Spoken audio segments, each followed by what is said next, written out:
kami mga kaabaka. Panibagong kaalaman, panibagong kwento na naman ang inyong matutunghayan. Handa na ba kayong makinig at muling matuto? At kung handa na kayo, halina't sabay-sabay na manood. Maupo kayo dyan, kami na ang bahala. Dahil ito ang kwentong abaka para sa darating na halalan.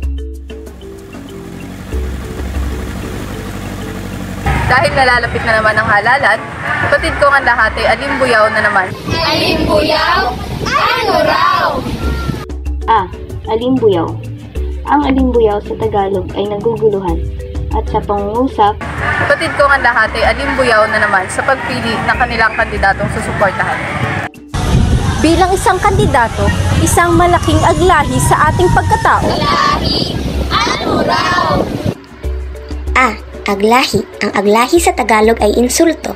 Sa pangungusap, Isang malaking aglahi sa ating pagkatao ang hindi paghalal sa tunay na karapat-dapat na kandidato para sa halalan.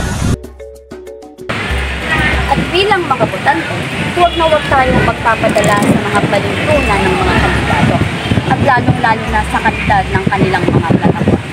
Balintuna? Ano raw? balintuna. Ang balintuna sa Tagalog ay palusot. Sa pagpili natin ng ihahalal, isapuso natin ang pagkakaroon ng kandili para sa ating kinabukasan at ng inang bayan. Kandili?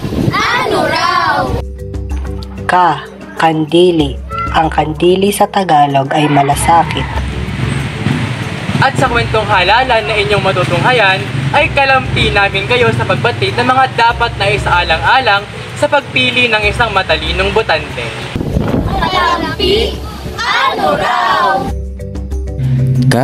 Kalampi. Ang kalampi sa Tagalog ay kasama.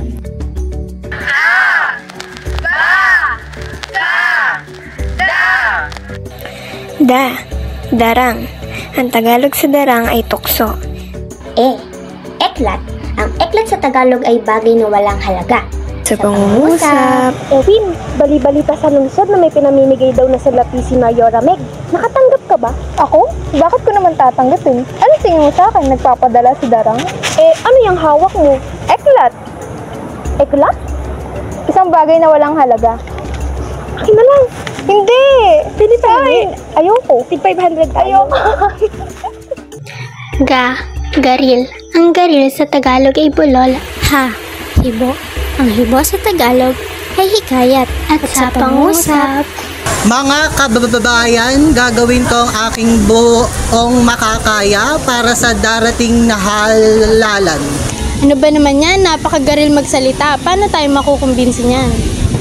Oo nga eh. Pag-hibo na nga lang ang gagawin, hindi pa magawa ng ayos. Paano pa kapag nahalal na yan? Iring. Ang iring sa Tagalog ay tanggi. Lilo.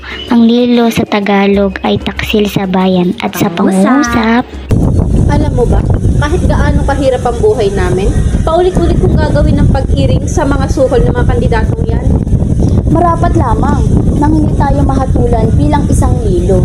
Ang tumatanggap mula sa kanilang palad ay parang pagtaksil sa ating bayan, gayon na rin sa ating sarili.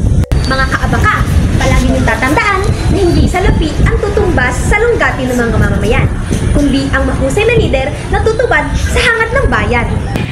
Natunghayan na natin ang iba't ibang kaganapan sa tuwing sasapit ang halalan. At bilang isang matalinong botante, tayo mapalisya na sa pagpili ng mga taong karapat-dapat iupo sa kanilang pwesto. Ang mga ganitong kaganapan tuwing sasapit ang eleksyon ay mahalaga lamang na nalilimi natin ang tunay na kahalagahan ng matalinong pagboto at matalinong botante. Piliin ang tunay na leader na may hangaring labanan ang pahamatmon ng korupsyon.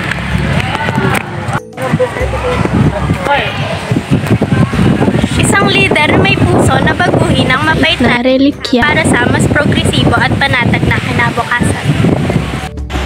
Sama-sama nating hulmahin ng isang siksin na adhikain. Simulan natin ito sa pagpili ng tamang kandidato. Marami na tayong napagdaanan. Mga tungayaw na natanggap mula sa mga mapang-abuso. Kaya piliin natin ang tunay na kandidato na may tunay na hangarin para sa ating bansa. kandidatong bukas palad sa panahon ng wani, kandidatong walang pinipiling pagserbisyohan, at kandidatong para sa ating bayan.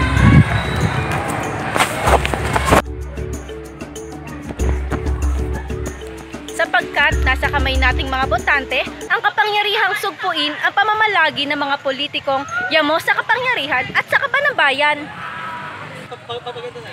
Ngayong darating na halalan, hayaan niyong gabayan namin kayo sa pagpili ng tamang lider sa pamamagitan ng aming mga kwentong sumasalamin sa katotohanan at pagbibigay ng aral dahil ito ang Kwentong Abaka para sa darating